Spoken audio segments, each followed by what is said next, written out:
Dr. Stone continuing to hit different is pretty much all but expected, being season 3, episode 21 at this point. I mean, how many episodes in total?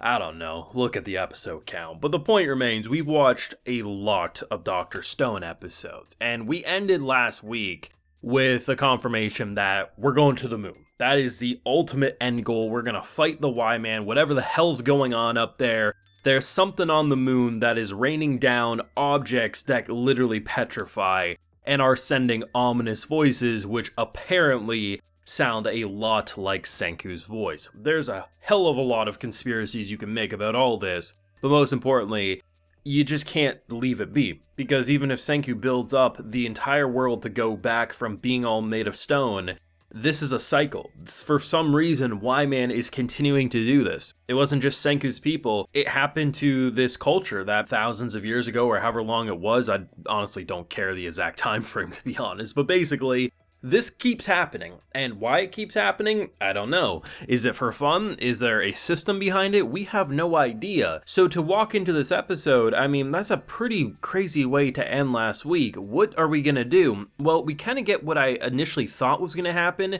especially with last week. It's kind of like we're kind of building things back up. We're trying to have that slice of life, but most importantly, we're showing that these moments, whether it's something like the Stone Wars, the idea of getting a bunch of allies and now kind of like building them into the Kingdom of Science, or in this case, building an ally with another island, so building that communication relay so your radio can travel to and from, because, you know, you can't just leave them be, right? Like, we're not going to take the entire island with us. That, you know, don't rip people from their home, don't rule over an iron fist. We literally have a boy who is the descendant of their previous ruler. He should be leading, but most importantly, make sure we have allies and trade routes and everything like that. It just felt like it was able to accomplish carrying off of that cliffhanger and have like a dramatic element of like, seriously, they legitimately will go to the moon before this show's all said and done, it seems. I mean, look at the time frame between the first time we flew to the first time we got to the moon. Senku could absolutely do that in the Stone Age, given how much he's already progressed by using previous innovations and technologies. He's gonna do it. But most importantly, it gave us that wholesomeness, and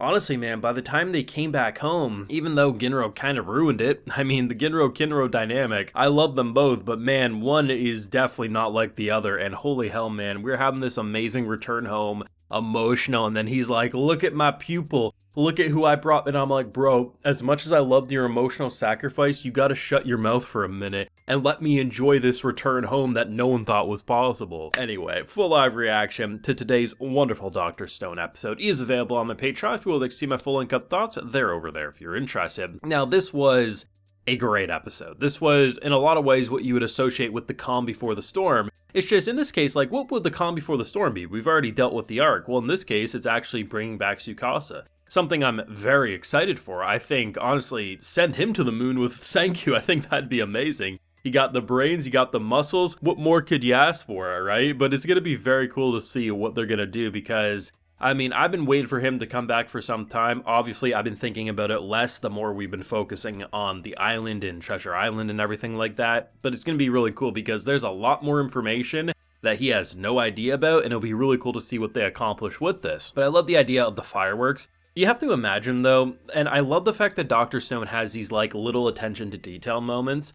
So when you think of fireworks, right, think of animals in our own world. They freak out. Dogs freak out, cats freak out, animals in general, because it's a big ass explosion in the sky. They have no idea of what to comprehend it. Now put yourself in the shoes of a human who has a more developed brain and can rationalize what's happening. Sure, kids might be enthralled or maybe slightly scared, but we see in the background, people are shaking. They're literally covering their head.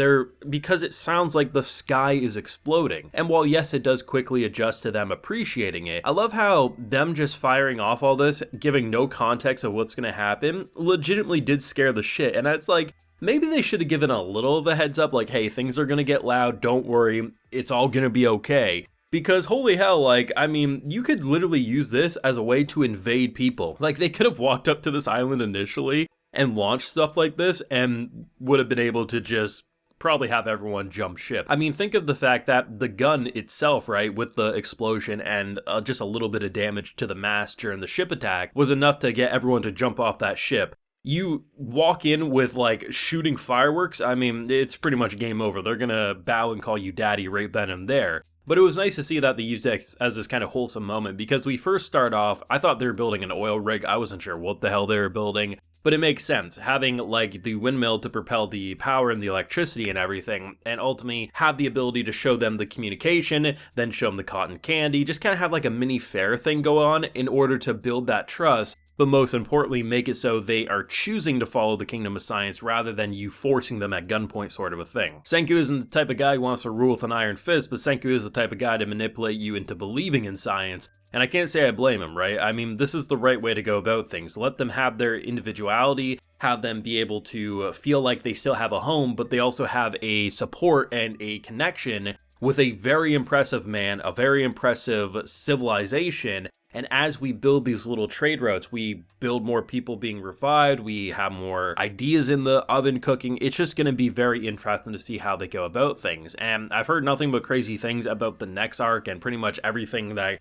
comes after this point in Dr. Stone, and probably I'm going to be freaking out every episode going forward. But then again, I kind of been doing that anyway because I love Dr. Stone that much. I said it, I thought Dr. Stone was a masterpiece by the end of season 1, and honestly, the more I watch, I think Dr. Stone's gotten progressively better. I really feel that way. First half of Dr. Stone season 1, very good. Second half of Dr. Stone season 1, absolutely amazing. Season 2, absolutely amazing. Season 3, holy shit, absolutely amazing. Like, that's my review for the progression of the Dr. Stone anime. Screw your give me a numerical score. It's a goddamn masterpiece. That's my numerical score right there. And I'm so excited to see how they're going to wrap up this season. And it does feel like we will end up getting a complete adaptation. I don't think there's any ifs, ands, or buts. It's very clear that the production committee is definitely, because it's different when you just kind of do like a casual one-course season 2 or maybe a one-course season 3, but they gave us 22 episodes for season 3. Like, they are definitely funding this for the long term, and I'm very excited for that. Let me know what you thought though of this week's Dr. Stone episode, because it's kind of one of those, like, it's the